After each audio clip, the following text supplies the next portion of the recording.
It had been quite a long time since Ole Miss traveled to Florida for a bowl game, something like 29 years, but they made it worthwhile with a win over Indiana out of the Big Ten, 26-20. We got Jake Evans on the line from the Rebel Walk to talk up the Rebs. How you doing, Jake?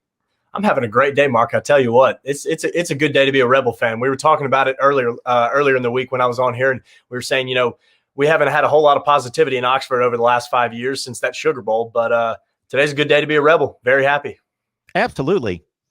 On one hand, people are discounting these bowl games as exhibitions, but every time I get online and look at, I don't know, game stats and recaps and social media and so forth, it's still bowl games. People remember bowl games and what you did in bowl games, and people making fun of certain schools because of their bowl record and sticking out their chest because of their bowl record. And it's still postseason play, and you get to measure up against another team from another conference that came into the game roughly in the top 10 in the country. So you can miss your best wide receiver, your tight end, another top wide receiver in Braylon Sanders, your leading rusher, and come out there and beat a team that came in at 6-1, ranked 10th or 11th in the country. Hey, that's a good day. That's what I'm saying. Yeah. And like you were saying, a lot of people discount these bowls, and especially this year just because of, basically everybody playing in one. But, like you said, you still see it on Twitter. You still see it during the broadcast. You see it in the stands everywhere. It's still college football, and it's still bowl games. People are still excited for these teams. Still get up. Most teams, I would say, still get up and play for it. And having watched that game today, Ole Miss and Indiana both showed up to play that game. I mean, Ole Miss clearly did. But I mean, even Indiana, they come in with their backup quarterback who's only making a second start.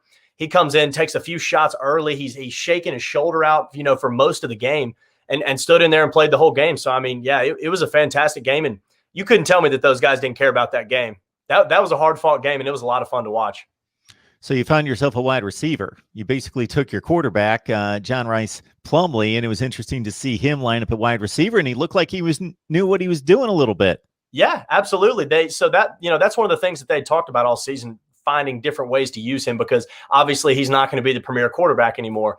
In normal packages. But yeah, it was good to see him finally out there, because he's had a couple times here and there where they've thrown to him. I think he only had maybe one catch on the season. But yeah, it was good. They, like you said, Braylon Sanders was out as well. So Ole Miss is missing their top 3 receiving targets. They're missing Jerry Neely, who's also a huge threat out of the backfield in the passing game.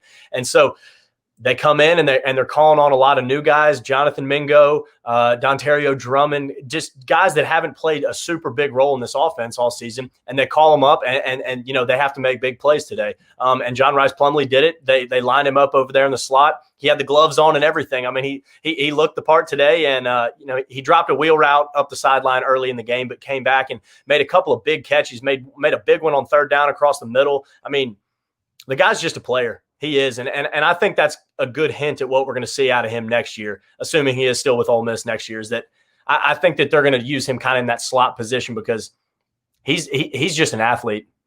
Just an athlete. Yeah, he was pretty much the key player on the game-winning touchdown drive, 20-20, 4 or 5 minutes left in the game. He had that third down conversion you talked about, and then he got free for a 44-yard catch and run that got you inside the 10-yard line for the game-winning touchdown from Dontario Drummond.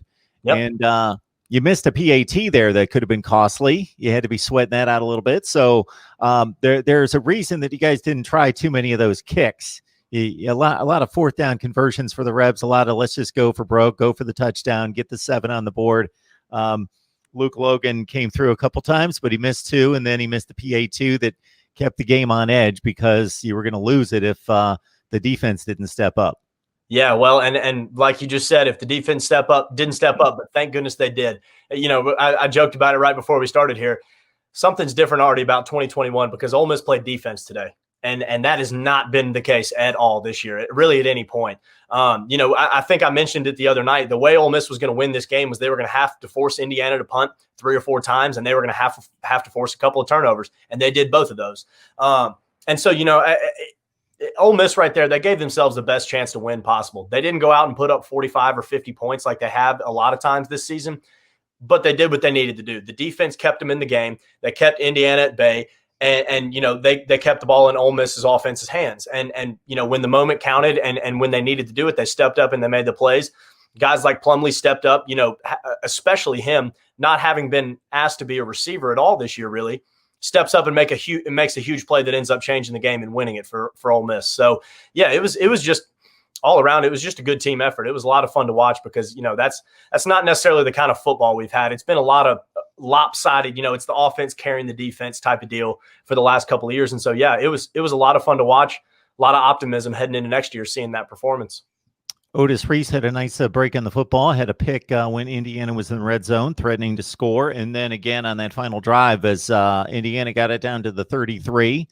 And then Cedric Johnson had a nice sack that was key into stopping the Hoosiers and securing that win. I see where Casey Kelly got into the mix. Of course, he was replacing Kenny Yeboah, starting tight end there, and he's only a redshirt freshman as Kelly caught 6 balls and a touchdown on the day.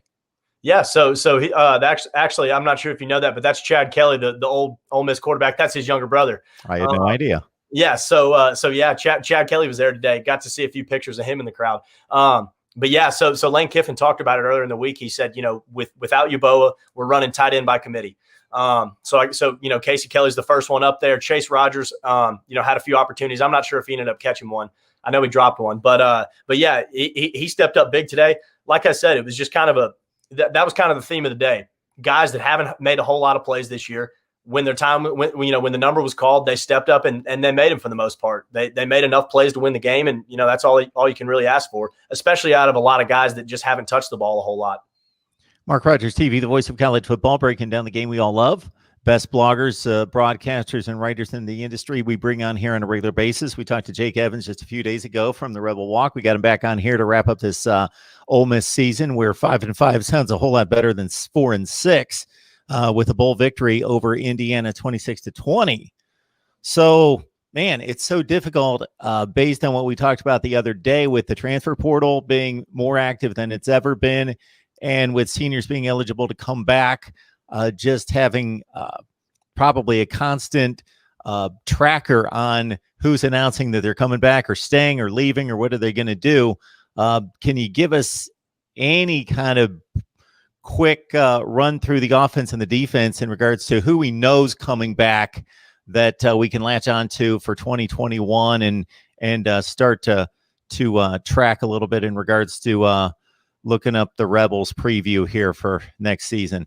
Yeah, so for the most part, most of this team is going to end up coming back. I think that's what Lane Kiffin has made it sound like. He basically said that he is under the impression right now that every single senior will come back. I guess the exceptions there would be Elijah Moore's definitely going to be gone. Sounds like Kenny Yeboah is going to be right behind him. But then after that, I'm really not too sure that there's anybody that's going to be leaving off this team. There's a lot of youth on this team, and there's a lot of good skill on this team that has, and that has a chance to, make their draft stock go up and give themselves a real shot at the NFL. Matt Corral talked about it last week. He said, athletically, I feel like I'm ready to go to the draft, but mentally, I need another year here. I need another year to, get my mind right, to figure out the game more, to make everything slow down. And so I think that there's a lot of guys in the same boat as him that they like what they've got with Ole Miss's scheme right now. They think that another year would be good for it. And all these guys have a free extra year of eligibility. So I think most of them are going to end up using it. Should be interesting. And you got your head coach with a contract extension, nothing monumental there, but just basically a vote of confidence that he's going to be around, and the administration and everybody likes what they saw this year. Yeah, absolutely. It's, that they announced that probably an hour and a half or so before the game. And I guess that's not something that we necessarily expected to see right now, maybe in a couple of weeks. But yeah, like you said, it's a good vote of confidence. I mean, if I was Keith Carter, if I was the athletic director, I would have done the exact same thing. I think everybody was thinking it. And so, yeah, it's a good thing. They were saying, look, we're investing in our future. We believe in him and the direction that we're headed right now. And so we're just going to go on and get out in front of it. So we were talking, I think his original deal was for around $14.5 million. So I'd expect the salary for this extra year that they added on the deal to be, roughly split the same. But yeah, like I've said before, everybody at Ole Miss right now, we love Lane Kiffin. We love where it's headed. glad we get 5 more years of it. Yeah, Lane Kiffin at Ole Miss. It's a fun team to watch. It's an interesting program to track. I will be intrigued to see where this goes in 2021 and beyond. No doubt about that. We always appreciate the conversation with Jake Evans. I catch up with him at therebelwalk.com. Jake, congratulations. A win in your back pocket there to start out the new year, a bowl victory. And we look forward to 2021. And we'll track you down here sometime in the next weeks and months to get set for spring ball. All right. Sounds good, Mark. 2021's off to a hot start for the Rebels. We'll see you soon.